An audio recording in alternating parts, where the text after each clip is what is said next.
Warhammer 40k Darktide was launched on the 30th of November 2022 and has since seen a variety of patches and a few content drops, most of which were not enough to retain their current player base as player numbers rapidly declined in the months following release, and the time spent between content drops could be significant. But with not too much content being put out, the game has suffered since the launch. Which brings me to the topic of this video. Is the Road to Redemption update enough to redeem Darktide's checkered past? The Road to Redemption update, as the latest update to Darktide, added a variety of new things, prominently the revamping of the penance system, which rewards players with cosmetics, emotes, and titles in return for completing a series of requirements relating to class, collectibles, actions, and general playtime, as well as adding the new enemy of the Dreg Tox Bomber and the Pox Gas Mission Hazard, which following the last update, which was the Traitor's Curse Anniversary Part 2 on the 5th of December 2023, which at the time of recording was close to 5 months ago. However, many players feel that with the current updates, the game is at a level that it should have been when it was first launched. Since looking back, the menus are basic, the social area was lacking in locations to go and use, and half of them don't really have any sort of impact on gameplay and are there for other sort of reasons. But what do the population figures say about the return of players to the game? Has there been a spike? What is the history and where does it stand right now? Let's have a look. As aforementioned, the player base is reflected in the player numbers. According to Steam DB, and taking account only the Steam figures, when the game was released it had a peak player base of 108,395 players, which by 7th of December 2022 it had a player base of 49,971. That's a massive difference of 58,424 players gone only in a single week. That's more than likely due to the frustrating performance issues, which I remember well, which made the game incredibly difficult to play. But I persevered, it did fix the issues, and it got to a good standard. However, I think by that time the damage had already been done, as by January 23rd, 2023, it would drop below 10,000 players for the first time in the game's life, only 54 days past its release date, and it only took close to 2 months for the player base to drop that significantly, which is pretty crazy when you think about it. To put that into further perspective, of the initial player base when the game was first launched, only about 7.93% of the initial peak player base has remained, and since then, the game has stuck between 3,000 and 10,000 players up until the 3rd of October 2023, which was the date of the class overhaul update, which then saw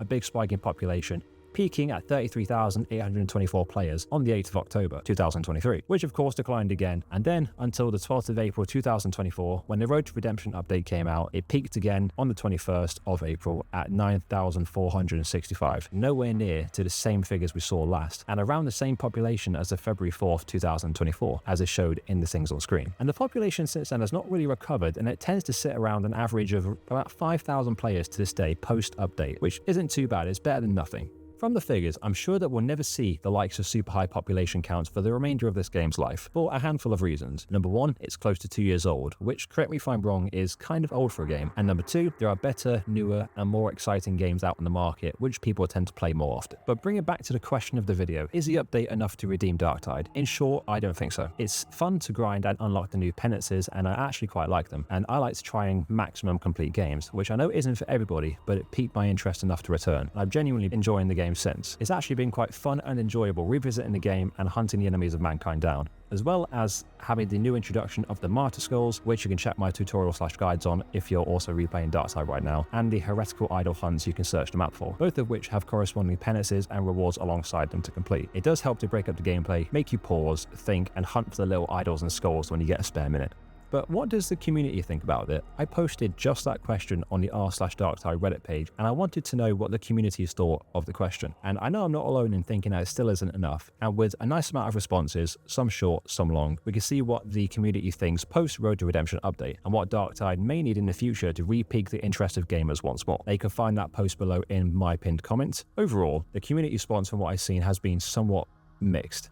To outline the major points without dragging on, let me give you 10 main bullet points which were common subjects in the comments. Number 1. Players want a crafting overhaul. Number 2, we need new weapons, not just tweaks or cosmetics, but actual new weapons to play with. 3, new maps. 4, as I just said, new locations. In a world where a hive city is massive and expansive as hell, there should be some other locations to explore, surely. 5, different variations of enemies. In a world as expansive as the 40k verse, there's a multitude of Xenos or Chaos enemies in the lore, some of which would be pretty cool to see in the game. 6, quality of life updates. That includes performance updates, server stabilities, with some players players now, since the update, having trouble staying in games without getting booted out, which was a common issue when the game first released, but I've only had a few boot outs, but it's stable enough for me. So whether it's server related or it's their internet connection, I can't say. Number 7, dynamic paths on missions. Now, when we play a mission, it's the same path, the same stairs, corridors, and doors. Some variation in path would be nice, keep it a little mixed up, and perhaps with a dynamic final objective location. 8, players have actually praised the addition of the heretical skulls and the martyr skulls to help break up the flow of the mission and provide a little fun reward for doing so. And then they've also praised the addition of the Tox bomber and the Pox gas additions, which also help to change up the flow of gameplay with their area denial characteristic, separating players at key points, which leaves us fighting for our lives alone against a horde, creating interesting and sometimes intense situation, and I do quite like that as well. And finally, number 10, praising the dedication to try and keep the game alive, as well as expressing concern over when the next patch is going to come and what it's going to bring. And I think players are concerned over the length of time between the update we've just had and when the next one might be. So it is good to see the players praising the developers and not just slating them outright. Whilst I do enjoy the amount of content the game has at the time, I do too feel that this is where the game should have been when it first came out. It feels like this is now Darktide 1.0, which is what it should have been from the start. Perhaps if there was enough content like this at the beginning with more server stability, the player base may have lasted longer and not declined anywhere near as quickly. In conclusion, I have and always will be a Warhammer 40k fan. It has such a massive and expansive universe filled with grand heroes, grotesque and horrific enemies, and everything else fun to dive into. And killing the enemies of mankind in a game like this has given me a good amount of fun. But given Darktide has such a mixed past with quality of life issues, content droughts, and the general lack of anything tangible for players to work for, the road to redemption is exactly that. The first step on the road to redemption, a step in the right direction, which I think is ironic in a game where you have to work to redeem yourself in the eyes of the Emperor and the Inquisition. The devs are working hard to redeem themselves in our eyes for their multitude of mistakes, missed opportunities, and other such things throughout the game's life. So did it redeem it totally? No. It did, however, make the first great leap into doing so. And yes, if the developers continue to work on the game and put out real content, then I think we may see the game saved and recovered. But